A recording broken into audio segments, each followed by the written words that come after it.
Well, for those of you who can hear me, this is Randy McKee with Hockey 605, and we are here this morning with Joe Zueger with the Sioux Falls Ice Association. Joe, we're very happy that you could take time out of your busy schedule to visit with us a little bit today. Well, it's a pleasure meeting you guys, and we appreciate you coming in, and we're always happy to share our story. Well, and you do have an intriguing story, there's no doubt about that, and you know, part of what we're seeing here with what you guys are doing is bringing more excellence in sports facilities to the Sioux Falls area, and not only to Sioux Falls, but to South Dakota and the surrounding states. Right, yeah, you know, it's, I'm a big believer in this knowing what your real why is. There's a book called Start With Why by a guy named Simon Sinek, who's just a fantastic thinker and a great writer, but the fundamental why, I think, as it relates to ice facilities, which is our mission, is interesting. We've made a couple of observations, and I think they're very, very true. Number one is hockey's probably, and figure skating and the rest of it are probably one of few, if not the only one, that there isn't any month out of the year that you can do it outside. So even soccer, baseball, football, a lot of that stuff, in our climate, this part of the country, there are windows where a park will work, and you can go do it. And ice hockey and figure skating are very, very different. June or January, it doesn't matter, you need indoor facilities. So our why really starts with the fact that you can't build recreational, competitive, elite programs of any kind or anything in between. So it doesn't matter how serious you are about it. You can't build any of that stuff without quality indoor facilities. It's truly a structural barrier to development if you don't have it. And so our mission is in recognizing that, is to say you can have hopes, you can have dreams, you can have opportunities, you can have crazy, dedicated, talented athletes, but if you don't have the facilities, you literally can't get there. And so that's fundamental to our mission. It's recognizing that without that as a foundational component, none of these dreams have a shot. And so that's where our passion lies, is in recognizing that if you solve that fundamental issue of bringing appropriate facilities, well-funded, well-run, well-designed, well-purposed, nonprofit facilities in this case, to the scene, it's just that proverbial tide that'll raise all ships, and it's a must. It's not an optional deal. It's absolutely a must.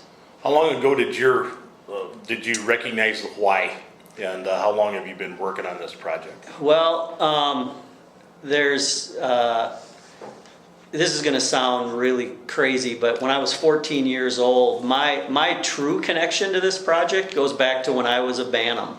I moved from Watertown, South Dakota to Sioux Falls, South Dakota. I had skated outside at the Bramble Park rink in Watertown, then inside at their fairgrounds on natural ice in a very cold building. But cold inside and natural ice makes for cold feet, but being out of the wind means everything. And I moved to Sioux Falls in 1979, and we skated outside at Drake Springs. And so we spent a season outdoors.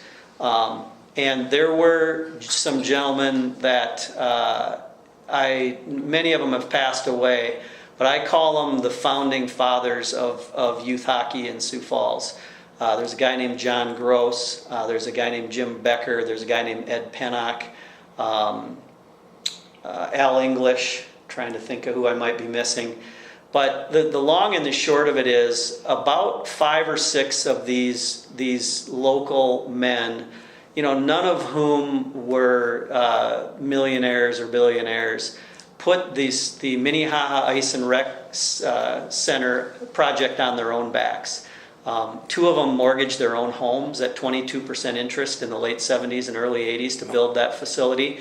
And as a happy accident, like there is in all ice rinks and around the youth hockey scene, there's tons of volunteer opportunities and a lot of sweat equity in everything that gets done. And as a 14-year-old kid, one day we were instructed to go down to the Minnehaha Ice and Rec Center. The original indoor ice in Sioux Falls was at the Expo building. It was kind of a failed attempt financially and politically, so when that ice making equipment was uninstalled from the expo building in Sioux Falls, South Dakota. It was put up for auction. And there's a gentleman in town who also needs to be in this conversation by the name of Dr. Tom White. He's an ophthalmologist here right down the street on Minnesota Avenue. And Dr. White was a Minnesota transplant who had done some speed skating growing up and stuff like that. And he recognized back in the 70s, if this ice making equipment gets put out to bid and gets shipped out to Connecticut and stuck in some rink, our city will take a bold step backwards. So he stepped up and wrote a significant check, bought it from the city at the time, and basically put it in storage. So they knew that they couldn't lose control over this ice making equipment, or the dream of refrigerated indoor ice would sort of die, or at least be delayed significantly. So all these guys got together, and Gross and Becker and English and those guys, Tom White was not a contemporary of theirs as I understand it, but he stepped up and said, hey, I'm going to buy this stuff. The rest of these guys, Ed Pennock was a contractor. The rest of these guys put this deal together and decided to build this rink. So they had a huge leap of faith, and they got together with each other. And that's what started the Ice and Rec Center. As a 14-year-old kid, those coils came out of storage, and we went out and helped lay them on the sand and went and fixed leaks in them. And so the only ice installation I've been part of, other than the couple of them I had in my backyard a couple years ago, was way back there. And I need to tell you, in retrospect, now that I've been fortunate enough to live in this community and have a job I love and a staff I love, those guys did something very, very special on their own backs. And that's what created the calling for me. And I probably get an undue share of accolades for what we're doing, but it takes a whole bunch of people to put this project on their back. But that's where my connection with it started some 40 years later, and I still play in the men's league, and I've got a son involved. And it just seemed like time to press rewind and do it all over again, but do it with next level facilities. Because the city needs it, the region needs it, the state needs it, and that's where it comes from. How many of those 14-year-old kids who are down there putting that refrigeration equipment are still involved in Sioux Falls and South Dakota hockey? That's a great question. Some of them are. Many of them are gone. We probably had an abnormally high juvenile delinquency factor on our team back then because hockey's cleaned up its act a little bit. But one of the things that I'm really passionate about with Ice Sports Association, this is an observation Sue and I made at a fundraising meeting we had downstairs, and I think this is really significant, and I was talking to Dr. White about it not long ago. We are at the point in the city of Sioux Falls where we have the first generation of 5-year-old children who are offspring of players who started in the Flyers program as 5-year-olds and now are 30 or 35-year-olds. And so, the importance of the generational component on that, particularly with a niche sport like hockey, is absolutely significant in my mind. In Joe Wilson and a couple of Vince Jones and a couple of the other guys who are players in this Ice Sports Association fundraising effort and in youth hockey, I just think it's fascinating now that the game's been around long enough, our old facilities have been around long enough for 5-year-olds to turn into 30-year-olds and have their own 5-year-olds in the program. And that's what I call growing roots. And I think the more roots you grow with these kinds of things, the brighter the future gets. But again, without the type of facilities to support it, we can't have these structural disadvantages like we have to date, which is why we're so darn happy to get this project off the ground. Well, let's get to the facility here in a minute, but let's talk a little bit about moving forward and getting the land, getting the funding, and then maybe we can talk about the state-of-the-art facility, because there's not going to be anything like this probably in the country, is there right now? Oh, I think there will be, but the facility in Brookings is fantastic. The facilities in Blaine are fantastic. There's lots of nice multi-sheet rinks in and around the Twin Cities, but to me, it's got more to do with what we have today at the intersection of Interstate 29 and Interstate 90 and what we're going to have later this year. So it is the step we're taking up from where we're at to where we're going is what's so significant. And I think what's going on in that broader Sanford Youth Sports Complex and some of the synergies with the field house and the rest of the stuff that we have is what probably that the grand scheme out there in the Sanford Youth Sports Complex, I think, is rare nationally. There's lots of nice multi-sheet ice rinks, but replacing what we have with this type of facility all under one roof, operating year-round. One of the big things in Sioux Falls is we only have one sheet of ice in January, which is painstaking if you're in the programs. So that's what I think the real thud factor is here, is where we're coming from and where we're going. But yeah, it's going to be a humble building, but all the advice we get from the rink advisors is the biggest mistake you can make is try to make it an architectural accomplishment, because they're simple buildings, and it's all about ice and dasher boards and locker rooms. So Yeah. Well, the foundation went out there and bought a big cornfield, and now we're seeing a nationally recognized sports complex grow up there. Yeah. And we've spent a lot of time at the field house, of course, with soccer. We've been in the Pentagon, and that's just incredible. Wow. It's I don't know if there's a more intimate place in the country to watch a good basketball game than that center court there. But this is just going to add more to it. The process, though, for presenting a plan to that big, very legitimate foundation must have been painstaking. Yeah, it's one of these things. It's sort of a 20-plus year journey, and candidly, we weren't part of it at the beginning. And there are a lot of past presidents of Sioux Falls Youth Hockey, board members, and so on that probably don't get recognized for some of the legwork and groundwork they did. And that was the fact. I think what you had is a group in that owned the project that had, without question, the highest reading on the passion meter, but they may not have had the highest reading on the bandwidth and capacity to make it happen meter. Whether that was financial resources, time resources, the distraction factor of just having to run youth hockey. But they nosed the airline, or they nosed the aircraft carrier, if you will, in the right basic direction. So while we look back at it, building this type of facility, building the coalitions it takes and the community relationships it takes, whether it's with City Hall or Sanford Health or the broader business community or high net worth individuals, whatever it is, that's very, very difficult for a volunteer, parent-led user group board. It's sort of a mismatch. So the genesis of Ice Sports Association was in recognizing, while that group had a crazy high passion level and stood to gain a whole bunch, it really wasn't a fair fight for them to say, hey, you got to organize all the teams, schedule all the fundraising, recruit the coaches, deal with parent issues, and oh, by the way, build a $10 million ice arena. It's not a fair fight. So what we recognized, myself, Greg Starnes, Ben Graham, the other organizers, was, what we need to do is let's divide and conquer on this thing. Let's put a group together who is singularly focused on our why, which is building the ice rink. I don't want to get into whether Timmy makes the A team or the B team. I don't want to get into whether we should be selling one candy bar, the other, or Christmas wreaths for fundraising. Let's let them deal with those, because that will sponge up a lot of your energy and time. Yeah. And then let's go over here and position this as what it is, which is a community asset. It doesn't just mean ice hockey. It means figure skating. It means open skate. It means mommy-daughter skates. It means stick and puck drop in. It means curling. It means all the rest of this stuff.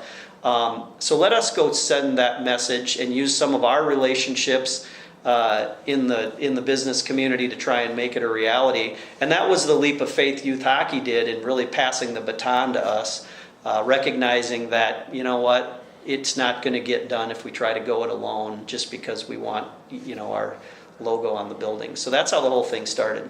They say that money is the mother's milk of politics, but money is also the mother's milk of building hockey complexes too. There's no question. So you can't get through this thing without talking about that. $10 million is a lot of money, and it has to come from somewhere.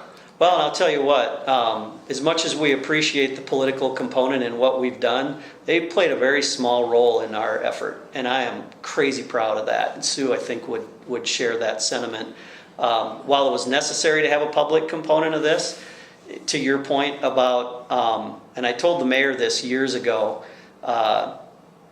we don't expect anything until we do what I saw the founding fathers of youth hockey do, which is put our own money into it first. And that's how we got the whole thing started. We had this leadership fundraising campaign that we kicked off in February of 2011, and we always say we had $0 and 0 cents on February 1st of 2011. And we set out to say, let's go raise some money. And of course, what's the first question someone's going to ask you when you go say, let's go raise some money? Well, how much? And so we said $2 million. And someone said, well, why is that the right number? And our answer was, because it's more than 1 million. And if we don't get 2 million, we don't have a chance to get to 3 million. And trust me, it sounds like I'm being sarcastic, but the fact of the matter is our savvy and our mojo changed dramatically when we were able to say, hey, guess what? We got a couple $1,000,000 in equity. And granted, it's an $8, $9, $10 million project, but we got 2. And that was way different than having 0. And the concept, like the flywheel, is when you got 2, you got a shot at 3. When you got 3, the people looking at it from the outside say, man, maybe we ought to help them try and get to 5. And when you get to 5, it's just, so that's how it goes. It is hard work, and it is not for the faint of heart. And it takes a lot of strong backs to get it done. Like I said, we wear the logo, we live with it every day. But there are an army of people who have helped fight this battle. You're rolling a huge boulder up a hill there. It's tough. Well, so, we're heading down the path. They're putting rivets in out there. Yep. And so tell us a little bit about, being able to take a piece of ground out there and an idea and a dream and turn it into a state-of-the-art facility. Well, like you said, it started with the equity to do it. It started with a lot of coalition building, and it kind of continues to be that way, to be honest with you. We're still raising money. We're still selling naming opportunities. We're still doing that so that, you can't run out of milk, to use your analogy. You got to keep at it. But, it's been, I think what we've tried to do, and we haven't been perfect, but we've been trying to make sure that we were working on the highest impact, right activities at the right time. The analogy we would give is back when we had $0 and 0 cents in the bank, it would have been a bad idea to try and referee who was going to schedule ice time, because frankly, it doesn't matter. So I think that concept of, as one quarter rolled to the next quarter and 1 year rolled to the next year, with the right set of eyes on the project and heads in the project and kind of hearts in the project, I think we've been pretty successful in making sure we're working on the right stuff at the right time. And eventually, it leads to a dreamer on his way out of town to Wapaton with his 10-year-old in the trunk, in tears when he sees not in the trunk, I'd like to put it in the trunk sometimes, but in the back seat. But I pulled out there and I didn't know that the steel was out of the ground, and I cried. Yeah. It was phenomenal. And Denny Erickson, the contractors guy, came up and said, you must be Joe, and it was a phenomenal sight. I mean, it must have been like the Wright brothers seeing that airplane take flight. It was crazy. Well, you mentioned here just a minute ago about having eyes and brains on the project, and we can't really go, I don't think, any farther forward than talking about Sue. Yep. And how she got involved, and it was so nice coming here to this really neat office you have here and have her show us the international headquarters of the Sioux Falls Ice Association. It's not a big space, but you can tell there's a lot of stuff coming out of there.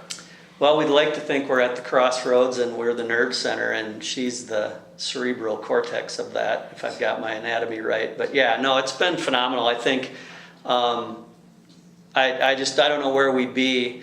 Sue and I met back in the 90s when she was affiliated with the Bankers Association, and our kids go to the same schools, and we have a lot of common friends and have been friends since then. But I will tell you, when my caller ID popped up it must have been 2010, like third quarter of 2010.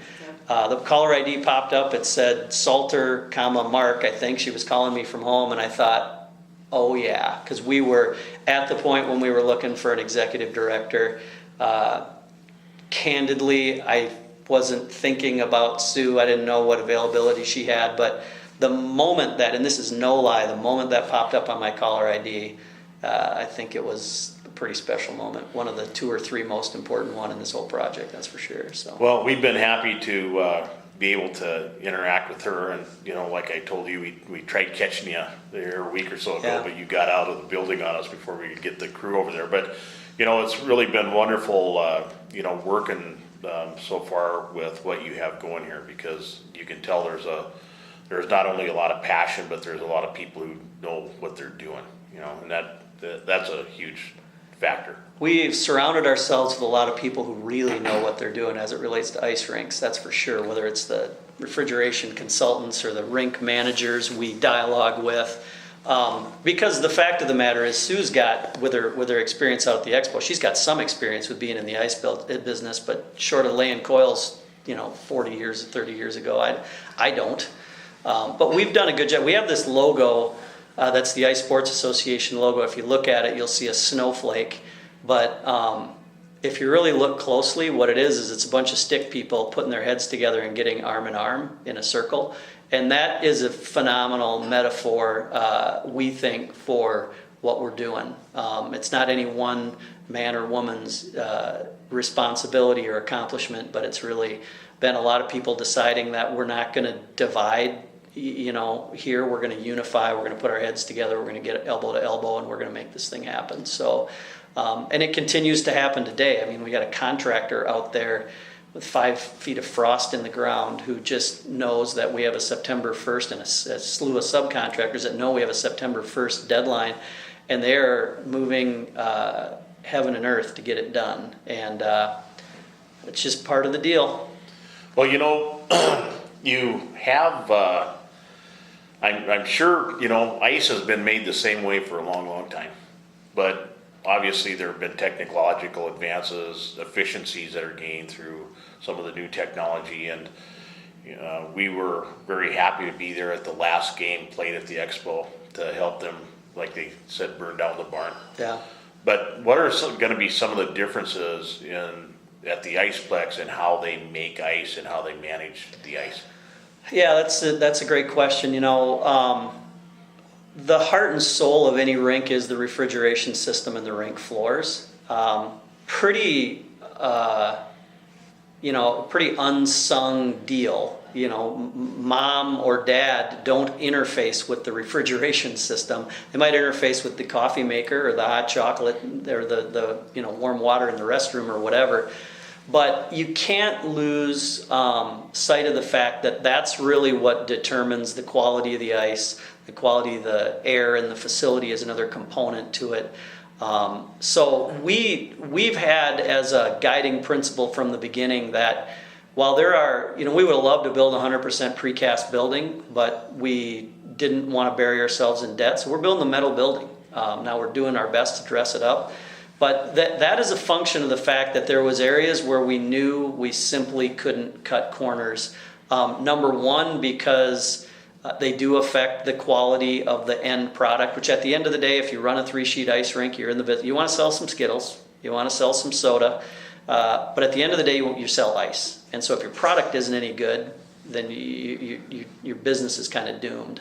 So we were emphatic from the beginning that we were going to do the refrigeration system and the ice floor and the dasher boards correctly, followed by the number and size of locker rooms and all these different things that, ironically, the public really doesn't see. The boys and girls with their skates do, but everything you're talking about that the public doesn't see has everything to do with the quality of the experience and the financial viability of the product. Both, they're all kind of interrelated. It's not a one thing. Everything sort of hooks to everything else. So, our philosophy is if we do that right and we do that well and we keep the facility clean and well maintained. One of the other things our rink really is facing as a fundamental challenge, and why we're looking to spend our money in the right places, is that we're not going to get any government subsidies. I mean, this is a put it on your back run it yourself, and if you use it, you pay for it kind of deal. Frankly, as I look around the city, it's a little unprecedented. There's not many of those. And if you look around the state, ice arenas don't generally fit into that, and the region, frankly, don't fit into that category. I mean, they're typically government-owned and generally subsidized. So we have a very real financial mandate, which is make it work. Keep your debt level low, keep your equity ratios high, and build it in a way where you can minimize your operating expenses so you can generate the revenues to cover it, and ultimately, hopefully do it at a way that keeps the sport affordable. That's the key. I mean, anybody can make an ice arena work at $250 an hour from 6 a.m. to midnight, but you're gonna carve so many kids out of the sports at that rate that you don't want to do it. So the beauty, we think, of the pure nonprofit model is, hey, all we need to do is cover our maintenance reserves and our operating expenses. And if that means we've got the ability to rebate money to the key user groups from previous year's operations, we're going to do that because there's no investor on the back end looking for a return. Yeah. So it's an interesting model. 3-sheet arenas perform a lot differently than 2-sheeters do, and 2-sheeters perform a lot differently than 1-sheeters do. There's just some natural economies of scale. But we've built the physical plant in a way that we think we're going to be able to run it as affordably as possible. And we're offering the revenue generating amenities we need to, and we built the thing as darn small as we possibly could. Those were the factors that we faced, and that's kind of that's how we try to navigate it. Let's jump ahead to September 1st. Yeah. What's gonna be going on out there? Well, we're certainly hoping we'll be a ribbon cutting behind us for the first sheet of ice.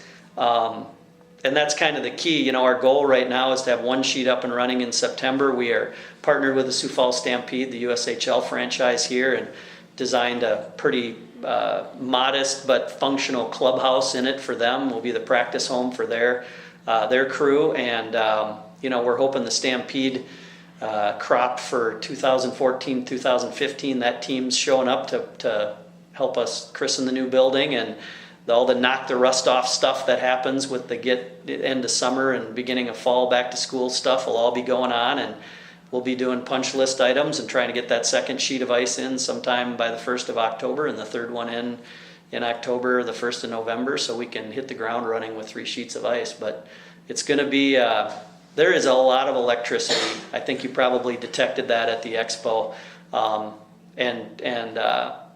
It was saying goodbye to the expo was an important thing to do, but just like when you say goodbye to someone when they pass away or whatever, you sort of got to recognize what they've done with their time when they were around. And that facility had a whole heck of a lot to do with why we're in a position to do a 3-sheet arena. No community, I think, rare is the community that goes from 1 sheet to 3. And that propped us up as a 2-sheet community for long enough to put us in a position to program a 3-sheeter. So. Well, along with all the other great things, all the NCAA activity going on, all the sports build-outs, the new Premier Center, all of that stuff, it just is establishing Sioux Falls as a serious sports city. And, you guys are a huge part of that. It's big business, I think, if you want to take the purely dollars and cents to it. But I think there's a lot of good that comes from the families that live in this town and around this town, being in the halo of big business, because of good stuff happens that affects your quality of life. And we're fortunate to live in a community and love a community that gets pretty high ratings for quality of life. This is going to make a difference. It's going to make a real difference, as you know, for the folks who are in the sport. It's not something you do. I mean, and almost at whatever level of seriousness you take it to, it's a way of life at some level or another. And some people might deny how big of a way of life it is, but it's no different than baseball or soccer or anything else. But the facilities make a heck of a difference. They really, really do. Not only first and foremost for the participants, and that's the kids of today and tomorrow, but for the parents and the visitors. And we're just excited to be at the intersection of those 2 interstates with this facility. I mean, the future is crazy bright. Joe, I imagine you've contacted a lot of people to see how they can help you. Yep. But maybe we'll touch somebody out there who's watching this who would like to get in touch with you or with Sue to help or to make arrangements for ice time or whatever, what's the best way you would suggest for them to contact you? Yeah, we're working on our new website, which will be scheelsiceplex.com, and that is Couple weeks away. couple weeks away. Certainly Sue at icesportsassociation.org, Joe at icesportsassociation.org will get to us by email. The direct phone number, I know the 275-4230. 275-4230. And you know, like I say, we're still doing financial programming. We're still, and that comes in a lot of different flavors, like you say. Financial programming can be around, hey, I'd like to think about doing a camp or some sort of deal in the next 12 to 18 months in Sioux Falls. You know, we're doing routine stuff, dasher boards, sales, rink naming opportunities, some of those kinds of things. So that's all still happening. We got a lot of balls in the air, and there's no way in heck I'd be able to juggle them without the Cirque du Soleil caliber juggler that Sue is over here. She keeps a lot of them on the table without rolling off. So, yeah, I mean, if anybody has any questions or comments or input, we're just excited. You know, we're really excited to get this thing up and running. And you know, the dream can't stop. The first dream is getting done what we set out to do and delivering on what that was. And we dream of we're certainly going to keep one sheet operational all year round, but we dream of demand keeping 2 sheets operational all year round. And if you can keep 2 sheets operational and things continue to go crazy, maybe it's 3. And once you do that, you got to start talking about a 4th sheet. And we've done some prepping in the building to accommodate that. And I may not live that long, but we're trying to get the ship to sail sort of down that path. Plenty of room for growth in a growing community like Sioux Falls, and I see a fantastic future out there. Yeah, it's exciting. Well, I don't know, I think we've covered quite a lot of territory, and really want to thank you for the time you spent, because I know how busy you are. Is there anything else that you'd like to add in here? No, I think my kind of parting comment on the deal is the future is really bright. But here's my observation. And being a guy who sort of likes starting fires, starting things, not literally, but Ice Sports Association is sort of an entrepreneurial endeavor for me. And as much as I don't like the fundraising, that asking people for money, and I don't necessarily love the construction piece of it, I'm pretty excited about leveraging the asset once we're done, about programming and operating the rink. Because I think that's the point, right? The point of this wasn't to be fundraisers or sidecar folks, but my point is this: in business there's only 2 types of strategies.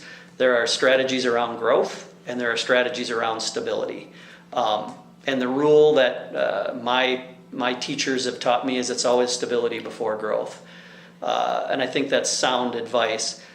The reality of it is, with the facilities we've had in Sioux Falls, South Dakota, historically and certainly in the last 20 years, we've had serious challenges with stability, capping the entry levels, kids at low numbers because we got nowhere to put them, dealing with 1 sheet in January. You cannot pursue a growth mandate with that sort of stability issue at work. The fact of the matter is, when this arena is built, we are going to have a new level of stability that we've never had before, which is going to put us for the first time in a position to really pursue strategies of growth. And I think that's the piece that's probably most exciting to me. I think we got our eyes open, because the reality of it is people are cynical, change is painful, and there's a reason there's something called growing pains. It doesn't come easy. It's not simple to do. But if we can take a community and a bunch of well-meaning people and change and channel their energy from being aimed at stability, kind of remedial stability issues, and move them into growth issues, there will be pain, there will be consternation, but now we're working on growth. Now we're working on making it bigger and better, not just trying to get by and making it stable and keeping it from falling apart. So ultimately, that's what I'm excited about, is that our community can go on a growth trajectory rather than being so hampered with issues of stability. And I think that's what makes a difference over 50 years with this thing. I think we'll start to see the fruits of that in 2 to 4 or 5 years, if not maybe year one, yeah. you know. But over a 50-year window, to say that we built it in a way where we've got a good foundation and we can do growth, that'll be something we can all sleep pretty well at night knowing. Well, fantastic. We can't wait to get out there, and Carol mentioned the other day that we ought to be out there about every week getting a picture and showing folks progress, and Yeah. we can't wait to work more with you and with Sue and the other folks you have on board here. We see nothing but positive things surrounding this entire project. Well, we appreciate you helping us get the word out. Sue's a wizard with the media. She just does a great job. The media has been incredibly kind to us. And one of the things that really comes with being a really small group of people working on this every single day is sometimes we're so worried about getting our tasks done that it's not easy for us to have any time left in the day to get our word out. So this type of stuff's really, really critical. And admittedly, there's a bunch of stuff about the rink that even some close observers don't probably know, because we're so busy slugging it out trying to get to September 1st. But I just want to thank you for helping us spread the word a little bit. Our honor. Thanks. Thanks a lot. Appreciate bet. it.